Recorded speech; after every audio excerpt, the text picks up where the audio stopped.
Hello friends, how are you? Fine? Did you understand the last lecture? I am expecting a comment on my last lecture. Okay? Now, the next discussion is some fundamentals again related to mole concept. What I discussed in the last class? I discussed in the last class that the number of moles in we can write as number of species by Avogadro's number. हाँ या ना बोलो. We can write as weight in gram by molar mass. We can write as volume at STP by 22.4 liters. This volume should be in liters also. So from this we can find the number of moles, and we can also, and in this case remember that all these conditions are in STP. Huh? These conditions are in STP. Okay, so number of moles is equals to number of species by Avogadro's number, weight in gram by molar mass, and volume of the given species at STP by 21 liters. By this we can calculate the number of moles. Okay, now one more thing I want to discuss. If I want to find the number of moles, it's just a representation to make you understand. And someone asks you to find the number of species. अगर तुम्हें कोई पूछे कि number of species कैसे निकालना है, कैसे निकालेंगे number of species? Number of species के लिए कैसे निकालेंगे? मान लीजिए नंबर ऑफ स्पीसीज n लिए, नंबर ऑफ मोल्स पता है, नंबर ऑफ स्पीसीज लिखना है कैसे? इनटू n ए करना है, और नंबर ऑफ स्पीसीज पता है, नंबर ऑफ मोल्स निकालना है तो डिवाइड बाई n ए करना है. ठीक है, आई बात समझ में? डाउट? मान लीजिए अगर तुमको किसने पूछा कि वॉल्यूम अब सैंपल निकालना है, वॉल्यूम निकाल, नंबर ऑफ मोल्स पता है, तो क्या करना होगा? Into each mole is 22.4 litres. ठीक है, अगर वॉल्यूम पता है, नंबर ऑफ मोल्स पूछ रहा है, तो क्या करना है? डिवाइड बाई 22.4 करना है. ठीक है, अगर किसने आपको पूछा कि आपको मास निकालना है, mass of sample, mass of sample क्या करना है? नंबर ऑफ मोल्स पता है तो इनटू नंबर ऑफ मोल्स जो भी होगा इनटू क्या हो जाएगा? Molar mass. हाँ या ना? अगर मास ऑफ द सैंपल पता है, नंबर ऑफ मोल्स निकालना है तो डिवाइड बाय मोलर मास. क्या ये बात आपको समझा पाया clearly? Easy? Do you understand this concept? Now next let us go for a question. क्या है वो क्वेश्चन? A container contains, लिख लीजिए, a container contains 12.044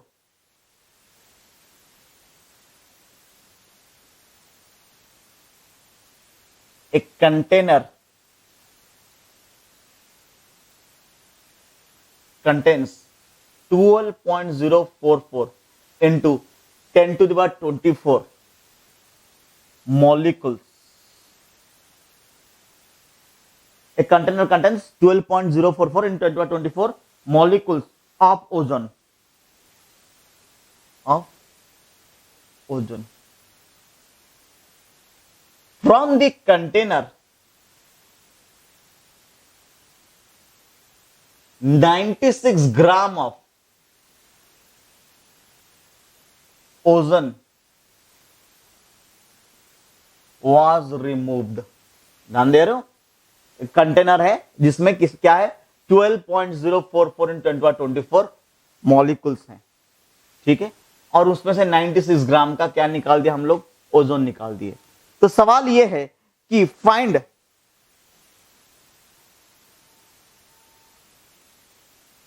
the remaining molecules in container. पहला find the remaining moles in the container. Question number 2, remaining moles in the container. Question number 2 is, second question they have asked, find the remaining moles.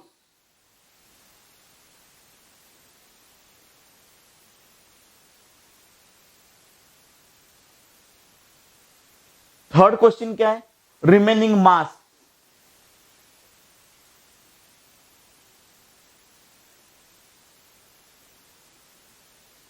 Fourth क्या है? Volume of gas at ST. चलिए सवाल का जवाब देते हैं. पहले remaining molecules in the container. इससे पहले हम लोग कुछ इसमें काम कर लेते हैं. बताइए पहले नंबर ऑफ मोल्स कितना होगा इसमें? 12.044 into 10 to the power 24 by 6.022 into 10 to the power 23. इसको 2-3 भी ले सकते हैं अप्रोक्सीमेटली. ठीक है, ये क्या हो गया? ये ट्वाइस. ये क्या हो गया? 10 जा, तो फिर 20 मोल्स. तो इनिशियली कितना था? नंबर ऑफ मोल्स इनिशियली कितना था? 20 मोल्स था. क्लियर? इसमें से क्या करेंगे? अभी 96 ग्राम निकाल दिए, तो number of moles is equals to, ये क्या था? N/N. याद है अभी फॉर्मूला डिस्कस किए. नंबर ऑफ मोल्स फाइनली कितना हुआ? 96 ग्राम निकाल दिए. फाइनल नहीं, number of moles taken out from this content. 96 gram of ozone was taken out और removed. Number of moles removed. कैसे निकालेंगे? 96 बाई ओजोन का कितना है? 48. कितना हो गया? 2 मोल्स. आया ना? Number of moles left. Moles left is equals to 20 minus 2 is equals to 18 moles. Clear? ये बात समझ में आया? चलिए एक एक करके क्वेश्चन सॉल्व करते हैं. Remaining molecules in container. कितना मॉलिक्यूल्स रह जाएगा? पहले कितने मॉलिक्यूल्स रह गया? नंबर ऑफ मोल्स लेफ्ट कितना? 18 मोल. कितना मॉलिक्यूल्स रह गया? 18 into Avogadro's number of molecules. 18 into 6.022 into 10 to the 23 molecules left out. Remaining moles, ये तो निकाल दिया हमने. 2 moles, sorry, निकाल दिया हमने 18 moles remaining. Remaining mass, अब बताइए. Molar mass of ozone is how much?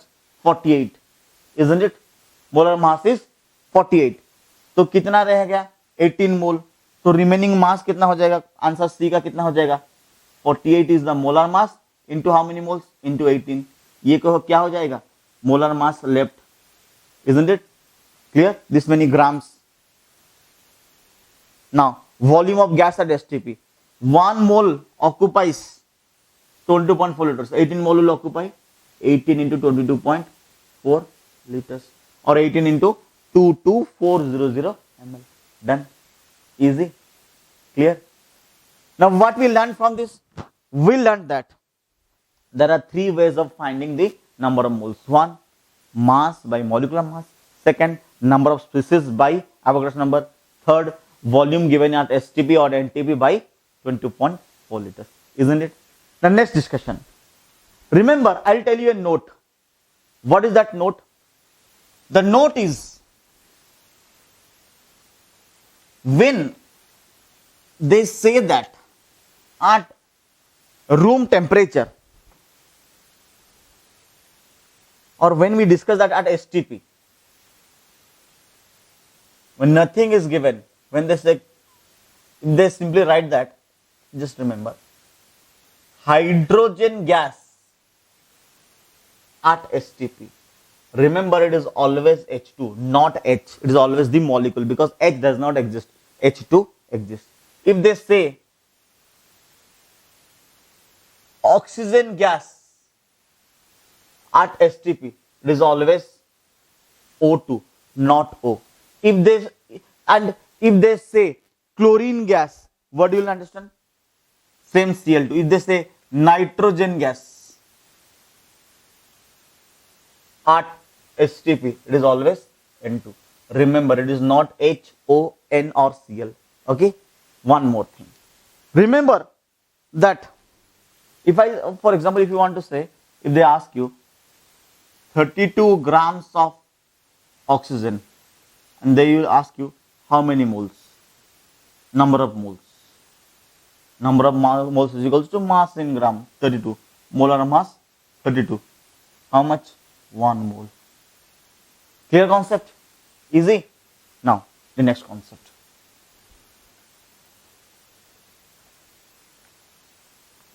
Now, the next concept. Clear? Now, what is the next concept? Note.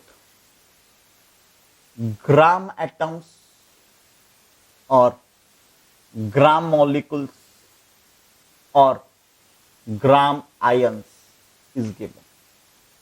Remember, this is a very important concept.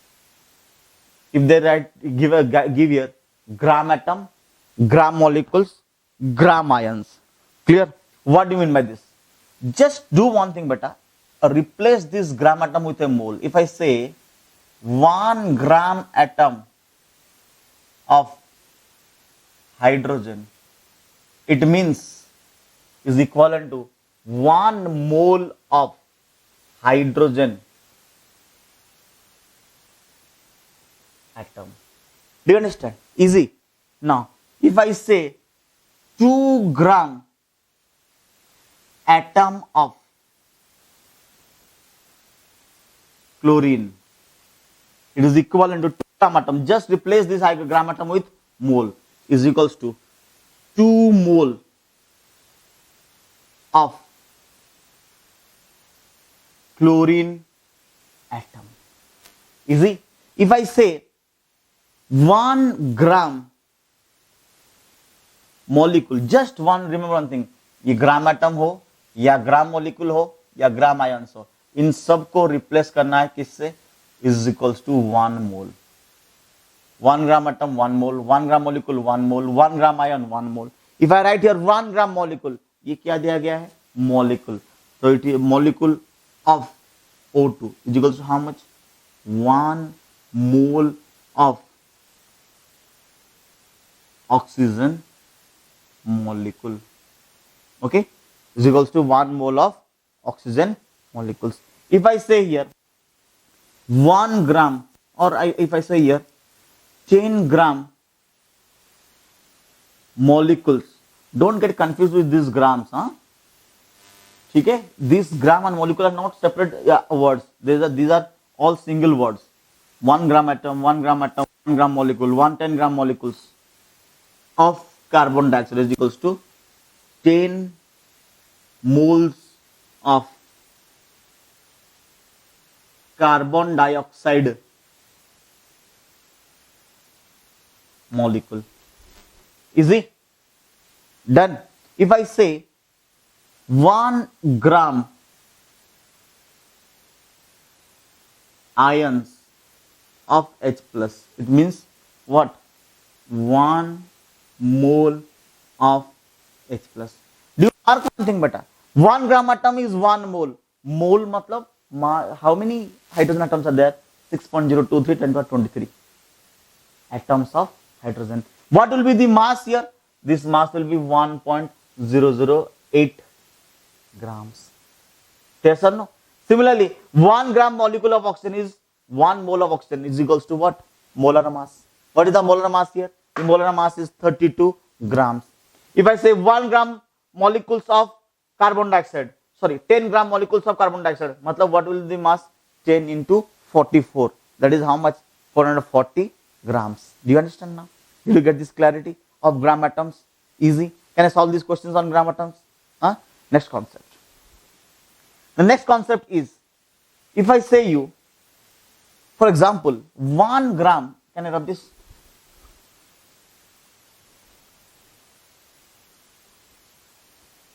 Now the discussion is, if I say you 1 gram ion of, just example to give you clarity, 1 gram ion of N3 minus. Pehla discussion. It has given 1 gram ion of N3 minus. If I ask you how many mole? How many moles? Is it 1 mole? Why? 1 gram ion. Just represent this gram ion with mole. Is it 1 mole? Clear? If they will ask you what is the mass What is the mass? Look here. N3 minus. Do you think electrons contribute to the mass? No. Now what will be the mass? Here nitrogen is having atomic mass of 14 AMU. And I have taken 1 mole of nitrogen, isn't it? So what will be the mass? 14 grams. Do you understand? What is 14 grams? Mass of 1 mole of nitrogen. What is 14 AMU? Mass of 1 atom of nitrogen. Easy. Third, if I'll ask you, how many ions are there? How many ions? Is it any number of ions? Na ions. Because 1 mole matlab Na ions. Is it? Yes or no? Clear? If they ask us, what is the charge? What is the charge? Now, N3 minus is what? N3E minus matlab charge over each nitrogen is 3. How many nitrogens are there? Na. So is it 3E into Na coulombs? Or I can say 3 into, what is the value of E? 1.6 into 10 to the power minus 19 coulombs into Na. Because 1 Na, matlab 1 molecule, 1 ion charge is 3E. How many ions are there? Na ions, or 6.022 into 10 to the power 23. You can write 6.023 also. 10 to the power 23 ions are there. Each ion charge is 3 minus. So 3 minus, matlab each charge is E. 3 into E into Na.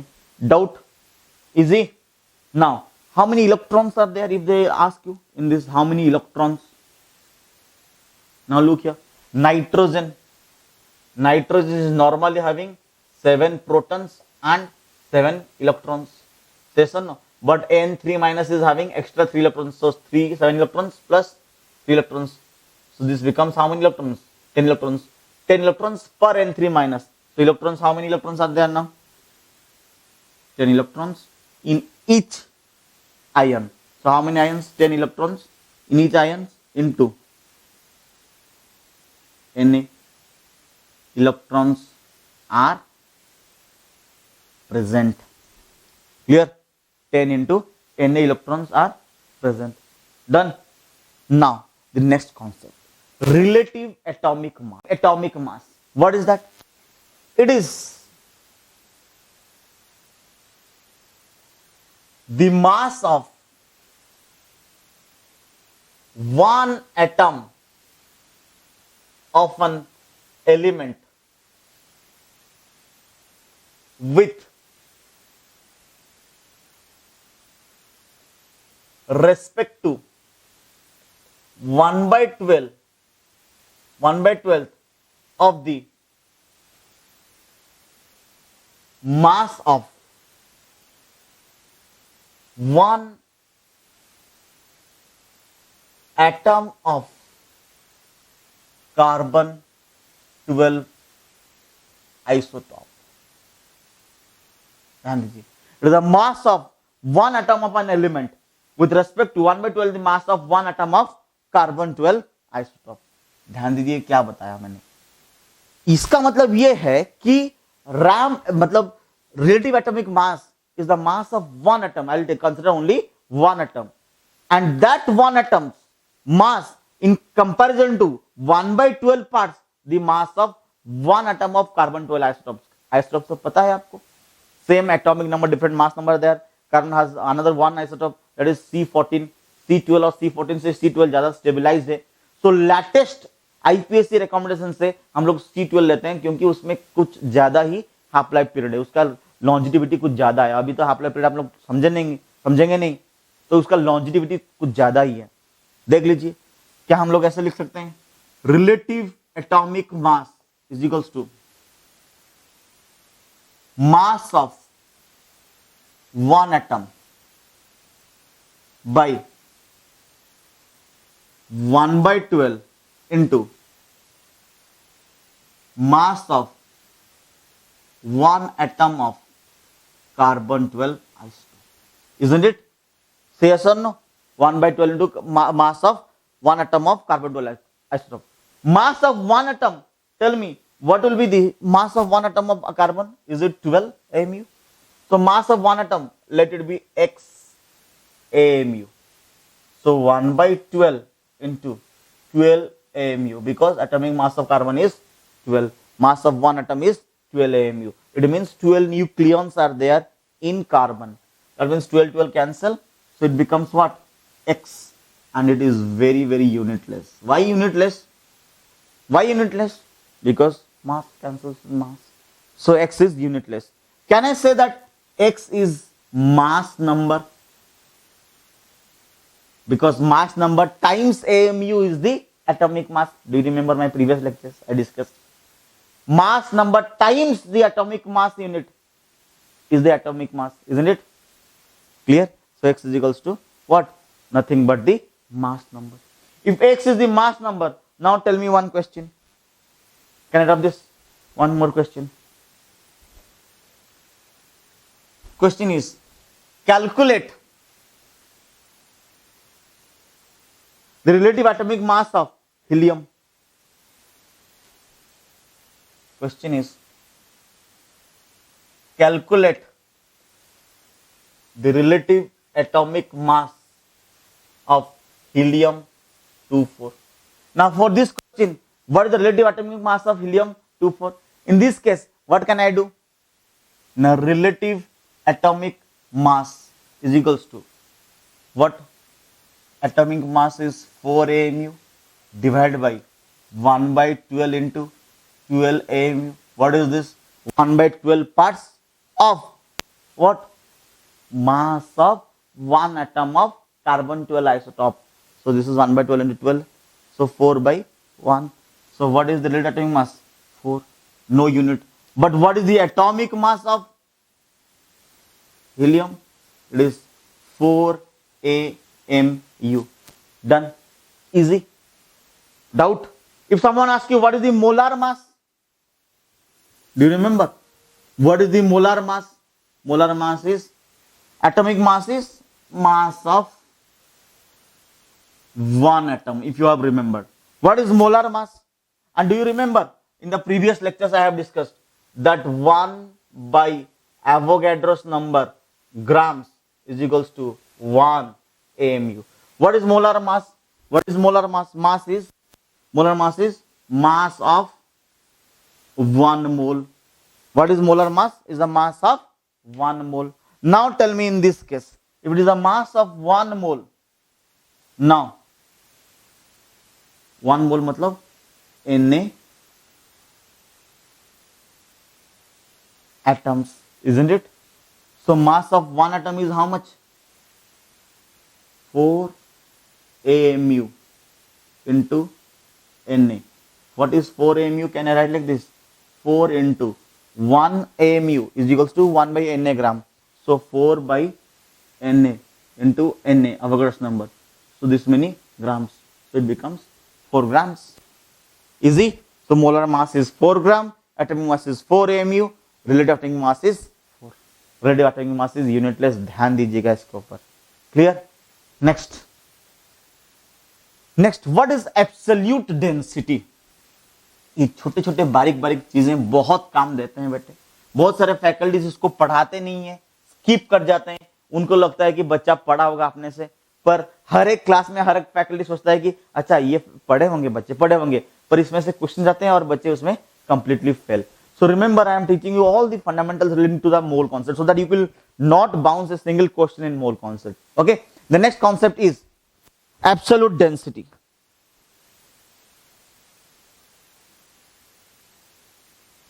Absolute density. Symbolize कैसे करेंगे? D से. क्या है? Absolute density. It is a simple density. This D is equals to mass by volume.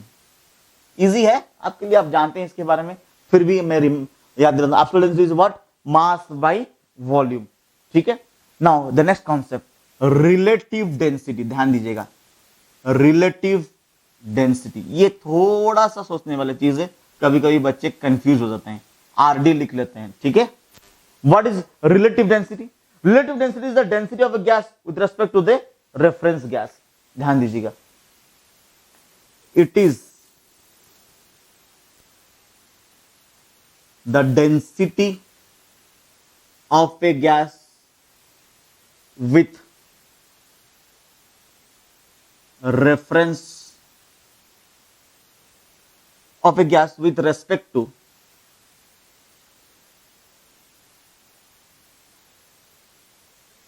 reference gas. Patience, don't worry, what is reference gas, ऐसा कुछ है क्या? ये कॉन्सेप्ट समझने के लिए थोड़ा पेशेंस चाहिए. हम लोग क्या लिखेंगे? Relative density is equals to क्या लिख सकते हैं? Density of gas by density of reference gas. ठीक है, एक क्वेश्चन से ये समझ में आ जाएगा ये क्या है. क्वेश्चन क्या है? अच्छा, ये क्वेश्चन से पहले और एक छोटा सा चीज, मैं थोड़ा ये एब्सोल्यूट डेंसिटी हटा देता हूं यहां से. बच्चा, क्या आपको पता है कि density is directly proportional to the molar mass? हम अभी कुछ चीजें बताएंगे जो अगले चैप्टर्स में आएंगे, वो है गैसियस स्टेट में. थोड़ा आपको टेंशन होगा पर आप समझ पाएंगे, थोड़ा सा टेंशन होगा. याद रखो बेटा, कोई भी आइडियल गैस हो वो ये इक्वेशन मानता है, PV is equals to N R T. ये अभी नहीं पढ़ाया गया, सिर्फ आपको समझाने के लिए कुछ कॉन्सेप्ट ये बता रहे हैं. ये इससे कोई लिंक नहीं है, सिर्फ ये लिंक मुझे चाहिए यहां पर, इसलिए थोड़ा बोल रहा हूं, पेशेंस से सुन लीजिए, आपको समझ में आ जाएगा. इसके बारे में, इस रिएक्शन के बारे, इस इक्वेशन के बारे में हम लोग पढ़ेंगे गैसियस स्टेट में. बहुत इंपॉर्टेंट इक्वेशन है, इसको हम लोग कहते हैं आइडियल गैस इक्वेशन. कोई भी आइडियल गैस की इक्वेशन मानता है हर range of temperature and pressure में. जो गैस इस इक्वेशन को मानेगा, ये वाला इक्वेशन को, उसको हम लोग आइडियल गैस कहेंगे. ठीक है, अब फिलहाल के लिए इतना ही जानिए. नेक्स्ट क्लास में मतलब अगले क्लास में जब गैस स्टेट पढ़ेंगे, इसके बारे में चर्चा करेंगे. P V equals to NRT, जहां पर पी क्या है? प्रेशर. लिख लें आपके लिए, यहीं पर लिख लेते हैं ताकि आपको समझ में आ जाएगा. पी क्या है? प्रेशर. वी क्या है? वॉल्यूम. एन क्या है? Number of moles. आर क्या है? एक कांस्टेंट, उसको कहते हैं हम लोग यूनिवर्सल गैस कांस्टेंट. टी क्या है? Temperature in absolute kelvin. देखो बच्चा, अभी आपको ये सारे समझ में नहीं आएगा, थोड़ा सा समझ में आएगा. पी को प्रेशर बोलेंगे, वी को वॉल्यूम, एन को नंबर ऑफ मोल्स, आप जानते हैं नंबर ऑफ मोल्स क्या है, आर को यूनिवर्सल गैस कांस्टेंट, और टी को टेम्परेचर इन एब्सोल्यूट केल्विन. बेटा, P V is equals to n. N मतलब नंबर ऑफ मोल्स, याद है अभी पढ़ के है, weight in gram by molar mass into R into T. आपको याद है ना, weight in gram by molar mass. तो P is equals to W by V R T by M. ये डब्ल्यू बाई वी क्या है बेटा? क्या ये वेट या मास बाई वॉल्यूम को अभी पढ़ के आए? क्या पढ़ के आए? Absolute density. तो ये पढ़ के आए कि दिस इज डेंसिटी. डेंसिटी का सिंबल जानते हो कैसे? रो को हम लोग डेंसिटी कहते हैं. यहां लिख भी लेते हैं आपके लिए, ये क्या है? डेंसिटी है. ठीक है, डब्ल्यू क्या है? मास ऑफ सैंपल, जो सैंपल लिए हमने. एम क्या है? मोलार मास. एम क्या है? Molar mass. अब देखिए, P is equal to density R T by M. ठीक है, density is what? Mass by volume. तो यहां पर क्या हो गया बेटा? देखो, ये एम इस तरफ ले आया, तो density is equals to P into M into R into T. तो देखिए बेटा, अगर प्रेशर, टेम्परेचर और ये कांस्टेंट है, अगर प्रेशर, टेम्परेचर और आर कांस्टेंट है, तो density is proportional to what? Molar mass. Density is proportional to what? Molar mass. थोड़ा लिख लीजिए बेटा, I am giving you time. Density is proportional to what? Molar mass. मुझको यही वाला आंसर चाहिए, ये यहां अप्लाई करना है. सिर्फ आपको समझाने के लिए इतना कुछ बोल दिया, ये बाद में और एक बार भी चर्चा पे आएगा जब हम लोग गैस स्टेट पढ़ेंगे. यहां पे density is proportional to what? Molar mass. Can rub the board now this part. Okay, did you copy it? Copy it.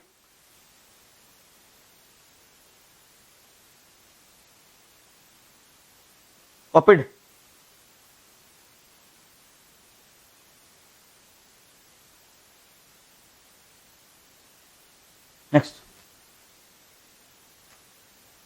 देख लीजिए,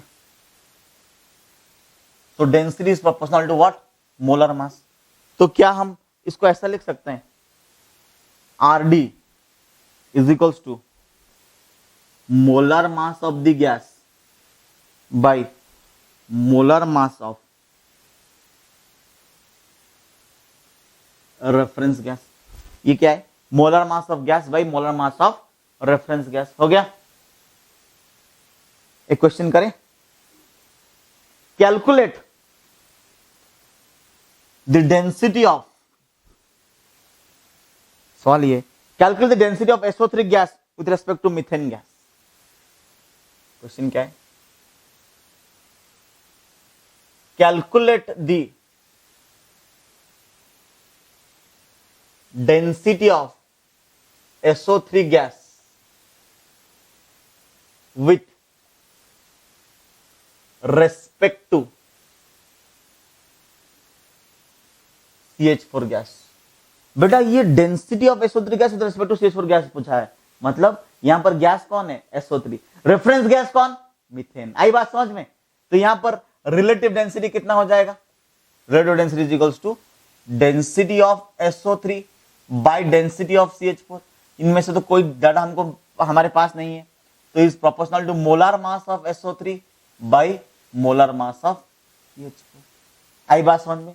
मोलर मास ऑफ SO3 कितना हो जाएगा, सल्फर का 32, ऑक्सीजन का 16 इंटू 3 48, 48 इंटू 32 कितना हो जाएगा, 48 प्लस 32 कितना हो जाएगा, 53, 80 बाई 16। तो कितने बार हो गया, 5 times. So what is the relative density? Is it 5? इसका कोई यूनिट होगा नहीं, क्यों, density by density comparison there is unitless, easy. But जब डेंसिटी दिया जाएगा उसका यूनिट होगा ग्राम पर लीटर, बट रिलेटिव डेंसिटी का कोई यूनिट नहीं है। ये पक्का क्या है, यूनिटलेस है, दिस इज यूनिटलेस, इजी। और एक क्वेश्चन करते हैं, और एक question, what is the density of SOx is 2 with respect to oxygen gas, find the value of x। Question है, density of SOx is 2 with respect to, देखिए ध्यान दीजिए, density of SOx is 2 with respect to O2 gas, O2 gas, find x। कोई दिक्कत नहीं बेटा, ये क्या है, अगेन रिलेटिव डेंसिटी का हेल्प लेंगे हम लोग। रिलेटिव डेंसिटी वाला फंडा क्या है, वो density of SOx bye density of O2। ये गैस है, गैस है, क्या लिख सकते हैं, molecular mass of SOx bye molecular mass of O2। Clear, that is given how much, 2। So molecular mass of SOx is equals to 32 into 2, how much, 64, easy.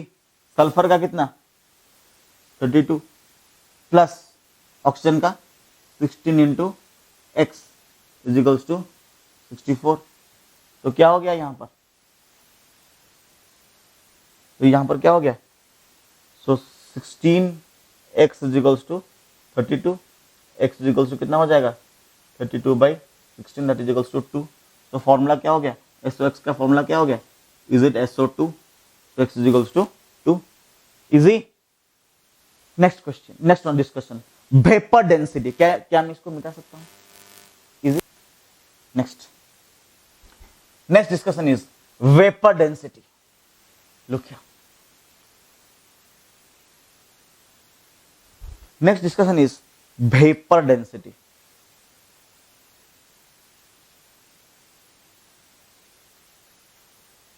Vapour density, और हम लोग कह सकते हैं VD। रिलेटिव डेंसिटी देख लिए, density of the gas by density of a reference gas, isn't it. Vapour density क्या है बेटा, density of the gas with respect to hydrogen gas. Vapour density क्या है, it is the density of a gas with ये WRT लिखने का आदत बचपन से है, बचपन से write a program WAP with respect to WRT ऐसा लिख लिख के पर आदत बिगड़ गया है, पर आप लोग पूरा लिखिएगा। It is the density of a gas with respect to hydrogen gas. कैसे लिखेंगे? Vapour density is equals to density of gas by density of hydrogen. क्या इसको हम लोग वही मोलर मास वाला फंडा इस्तेमाल कर सकते हैं? ऐसे लिख सकते हैं molar mass of gas by molar mass of hydrogen. हाँ या ना बोलो बेटा। क्या हम लोग ऐसा लिख सकते हैं molar mass of gas by molar mass of hydrogen is 2? हाँ या ना? तो molar mass of gas is equals to vapour density into 2। Easy? हाँ या ना बोलो। तो मोलर मास इंटू 2। बहुत सारी जगह पर इसको gram molecular mass equal to vapour density into 2 भी लिखते हैं। कोई कोई लिटरेचर में molecular mass equal to 2 into vapour density लिख लेते हैं, जो टेक्निकली रॉन्ग हो सकता है, पर calculation easy, calculation is same, technically it is wrong. Molar mass of gas is equal to vapour density into 2 लिख सकते हैं हम लोग, इजी। नेक्स्ट, कभी कोई सवाल, if A gas has vapour density 20, सवाल यह है if A gas has vapour density 20, what is the molecular mass? What is the molecular mass? ठीक है, मोलिकुलर मास पूछा गया है तो हमें पता है कि ये टेक्निकली सेम ही होगा, molecular mass is equal to vapour density into 2। तो क्या हो जाएगा इसका? और what is the molar mass, थोड़ा पहले क्वेश्चन में ये रखते हैं, what is the molar mass कितना हो जाएगा? 20 into 2 is equals to what? Molar. Easy? 40। Next question ये है कि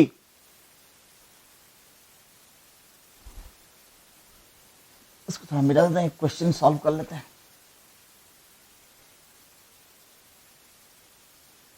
vapour density of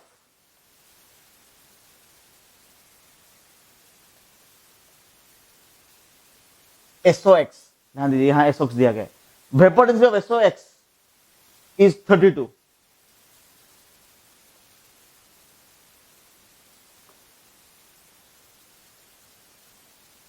calculate x कैसे करेंगे? Vapour density of SOX is 32।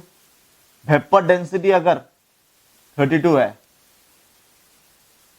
तो मोलर मास कितना हो जाएगा? 64। क्यों? Molar mass equal to 2 into vapour density. अब 64 हो गया, सल्फर का 32, ऑक्सीजन का 16 into X is equals to 64। अब बता दीजिए, अभी कैलकुलेट करके आए हैं, 16x is equal to 32, x is equals to 2, काम खत्म, easy. Next discussion is specific gravity. ये छोटे छोटे चीजें बहुत बहुत बहुत काम के हैं बेटा। हम लोग नॉर्मली इसको इग्नोर कर देते हैं, पर इग्नोर नहीं करेंगे हम लोग अपने क्लास में, तो बिल्कुल इग्नोर नहीं करेंगे हम लोग को। आपको कोई भी इसमें डाउट होता ना बेटा, बीच बीच में जो भी डाउट होता है, हमारे ये जो मेल है, ये जो हमारे वीडियोस है, इसमें कमेंट्स में लिख सकते हैं। If you want to chat with us also you can write in the comment, you can ask us, okay. कोई भी डाउट हो पूछ सकते हैं, कोई दिक्कत नहीं। ऐसा नहीं कि हम लोग स्ट्रिक्ट वही मटेरियल फॉलो करेंगे, ऐसा नहीं कि एक ही मटेरियल से सब कुछ मिल जाएगा। You have to follow all the materials, all the questions, wherever you find questions are always good. अगर मैं बोल दूं कि इसी किताब से करो तो काम खत्म, आपको लगेगा कि यही दुनिया है, इस किताब में सब कुछ है, एक बच्चा किताब करके चुपचाप बैठ जाएगा। नहीं, you have to do different books, different questions. Why I initiate you to do different books and different questions बेटा? वेरी सिंपल, एक किताब एक ही दिमाग से बना होगा, पर अगर अलग अलग किताब अलग अलग क्वेश्चंस करेंगे ना, different authors have different thought process, and in IIT we don't get a repeat questions, isn't it?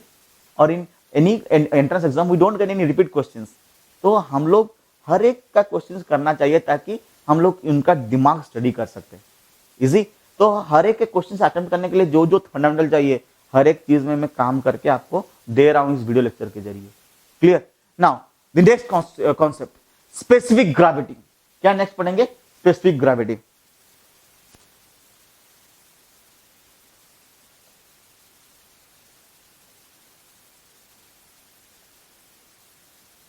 Specific gravity क्या है बेटा? Specific gravity is defined as the density of a solution with respect to water at 4 degree. It is the density of a solution with respect to water at 4 degree centigrade. ध्यान दीजिएगा, with respect to water at 4 degree centigrade.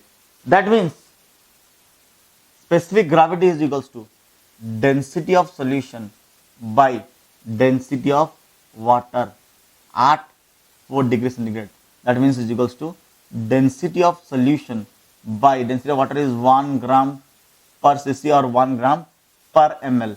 So it is a unitless concept. This is a unitless concept. तो सीधे मात्रा में specific gravity equals to क्या हो गया? Density of solution ही हो गया। इसका मतलब अगर स्पेसिफिक ग्रेविटी दिया गया है और उसमें मैंने ग्राम पर लीटर लगा दिया तो ये डेंसिटी हो जाएगा, और डेंसिटी इसमें से अगर ग्राम पर लीटर हटा दिया ये क्या हो जाएगा? स्पेसिफिक ग्रेविटी हो जाएगा। क्लियर? तो अगर हमने किसी को बोल दिया कि density of a solution is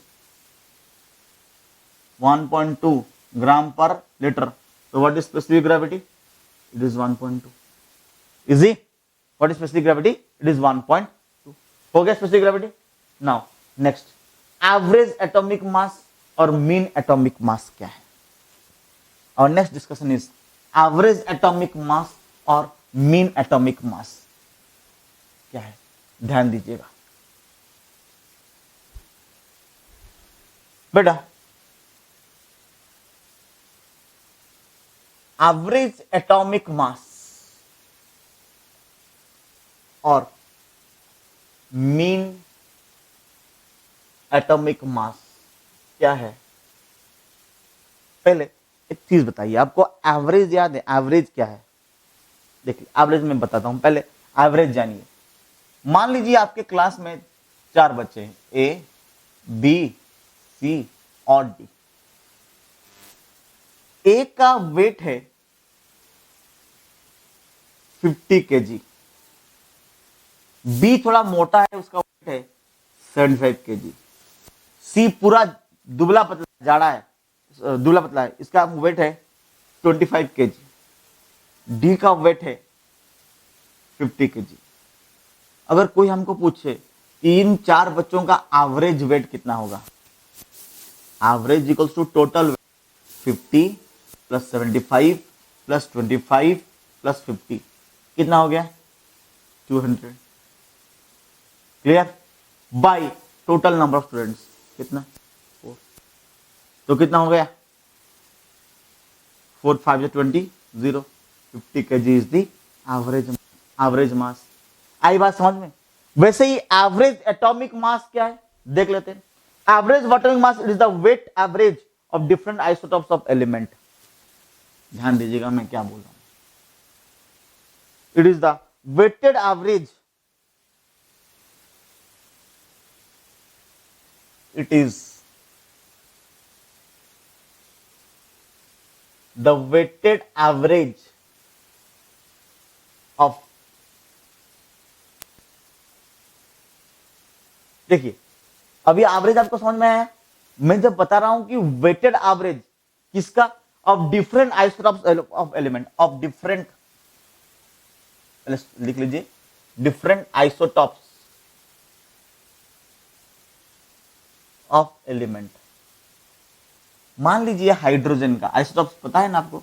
same atomic number different mass number, same atomic number different mass number, हम लोग इसको क्या कहते हैं? आइसोटॉप्स। वैसे ही क्लोरीन का भी आइसोटॉप्स है, क्या है?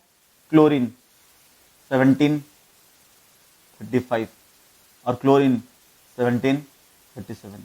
तो एवरेज एटॉमिक मास और मीन एटॉमिक मास क्या है ना? एवरेज एटॉमिक मास और मीन एटॉमिक मास को भी हम लोग सिंबलाइज करते हैं ए बार से, या कभी कभी ए कभी कभी हम उसको ए एवरेज भी लिख लेते हैं, ए बार या ए एवरेज। देख लेते हैं पहले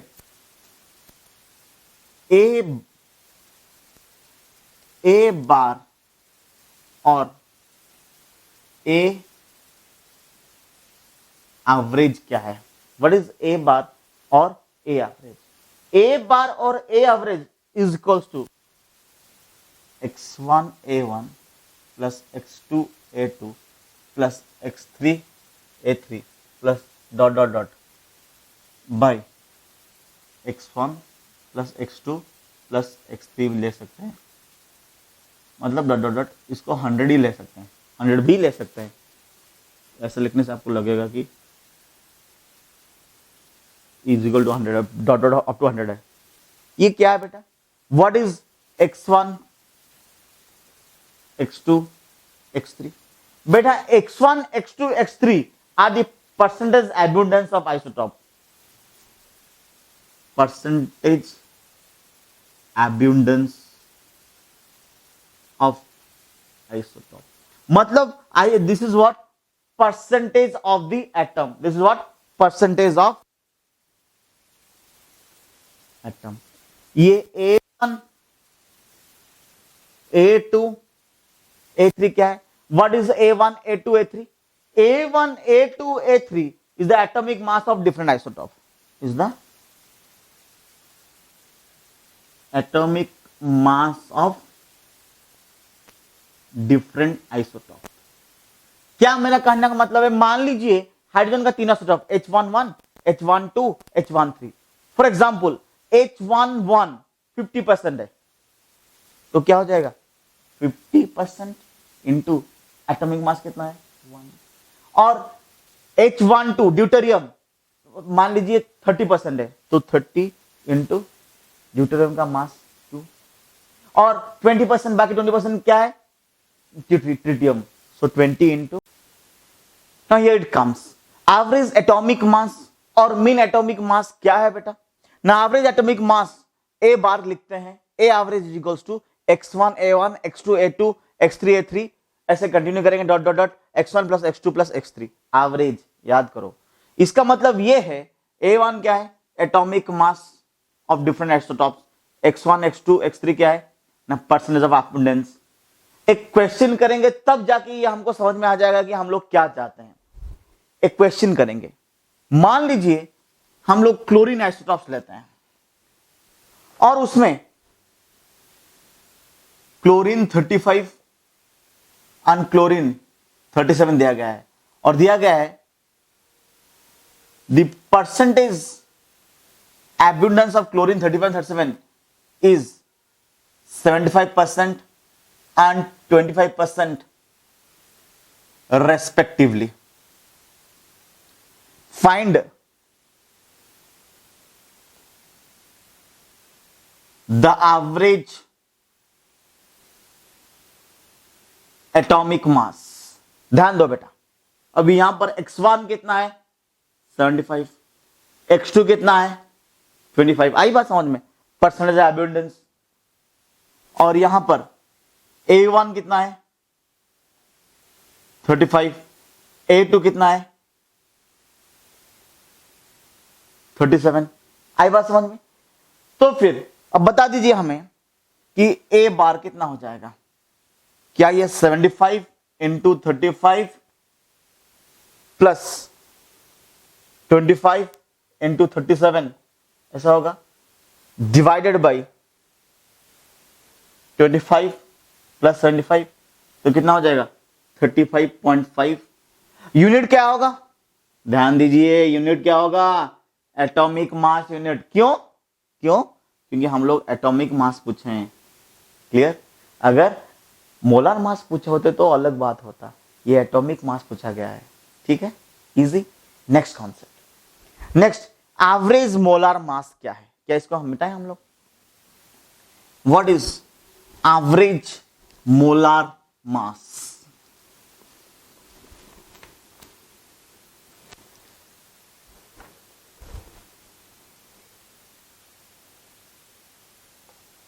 एवरेज मोलर मास। क्या है ये एवरेज मोलर मास? बेटा ध्यान दो, क्या हम लोग ऐसे पढ़े हैं number of moles is equals to mass of the sample by molar mass? तो क्या हम molar mass is equals to W by number of moles कर सकते हैं?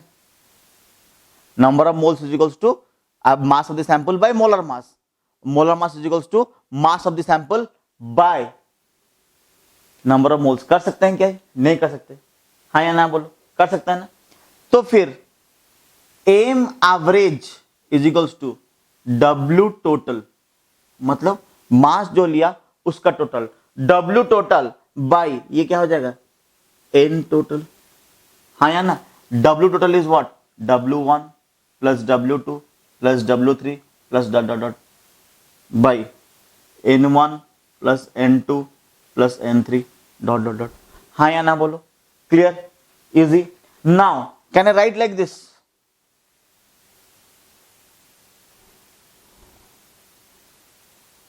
एम एवरेज क्या लिखे हम लोग? W1 टोटल मास, तो क्या इसको हम लोग ऐसे लिख सकते हैं क्या? N1 into M1 plus N2 into M2 plus N3 into M3 plus dot dot dot by N1 plus N2 plus N3 dot dot. अभी आपको दिमाग में आएगा कि सर ये N1 और M1 क्या है? N1 तो हम जानते हैं नंबर ऑफ मोल्स, M1 क्या है? मोलर मास। M1 क्या है? मोलर मास। M1 M2 M3 ये सब क्या है बेटा? Molar mass. आई बात समझ में? इसको समझने के लिए क्या चाहिए हमको? एग्जाम्पल चाहिए, बकायदा एग्जाम्पल करके देखेंगे। देख लेते हैं एग्जाम्पल कैसा होगा। Let me write on example, let me write on example, then only can understand. Example क्या है? Air contains 80% nitrogen and 20% oxygen. ठीक है, और वो भी कैसे? Air content 20% oxygen by mole. ये सब जब कुछ नहीं लिखा गया, ये तो क्या है? Gas by mole. क्लियर? और क्या पूछा गया है? Calculate the average molar mass of air. Calculate the average molar mass of air. ध्यान दो, बाई मोल दिया गया है, एवरेज मोलर मास पूछा गया है। कैसे कैलकुलेट करेंगे? मान लीजिए टोटली वो मिला के कितना हो जाएंगे? 100 मोल्स। ठीक है, इसमें से क्या है? नाइट्रोजन है और ऑक्सीजन है। नाइट्रोजन कितना हो जाएगा? 80 मोल ऑफ नाइट्रोजन, और ऑक्सीजन कितना हो जाएगा? 20 मोल ऑफ ऑक्सीजन। ठीक है, 80 mole of nitrogen and 20 mole of oxygen are there. अब बताइए यहां पर M1 कितना है? 28। यहां पर M2 कितना है ऑक्सीजन का? 32। यहां पर N1 कितना है? 80। N2 कितना है? 20। हाँ या ना? तो मॉलिक्यूलर मास एवरेज कितना हो जाएगा? M average is equals to 28 into 80 plus 20 into 32 by कितना हो जाएगा? 100। इजी? से यस और नो? डाउट? तो कितना हो जाएगा ये? If you calculate 28.8 grams. Easy? Done? Next concept, let's go for the next concept. Composition of a compound or percentage composition of a compound. What is that? It is the mass percent of each element in a compound. You understand? The mass percent of each element in a compound. It is the mass percent of each element in a compound. For example, if I take C2H6. If I take one molecule, what is the atomic mass of carbon here? 12 into 2, 24 AMU. Hydrogen, 6 AMU. So what is the molecular mass? Is it a 30 AMU? Done. Now, what is the mass percentage? Now, if I want to calculate the percentage of carbon, how can I calculate? 24 by 30 into 100. Easy? You understand this? 24 by 30 into 100. How much? 80%. Similarly, what is the percentage of hydrogen? Is it 6 by 30 into 100? So it comes how much? 20%. So this is called mass percent. Let's go for one more example. For example, mass percentage of each element in glucose. Do you remember glucose formula? The formula of glucose is C6H12O6. C6H12O6. The molecular mass is 180 AMU. How? Carbon 6 into 12, 72 AMU. Hydrogen 12 AMU. Oxygen 6 and 2. How much? 16. It comes 96 AMU. Done. Total 72 plus 96 plus 12. How much? 180 AMU. Now, what is the percentage of carbon? Percentage of carbon is 72 by 180 into 100. How much? 40%. What is the percentage of hydrogen? Hydrogen percentage is 12 into 180 into 100. So how much? Please calculate it. It will come approximately 6.66. And what is the percentage of oxygen? It is 96 by 180 into 100. How much it comes?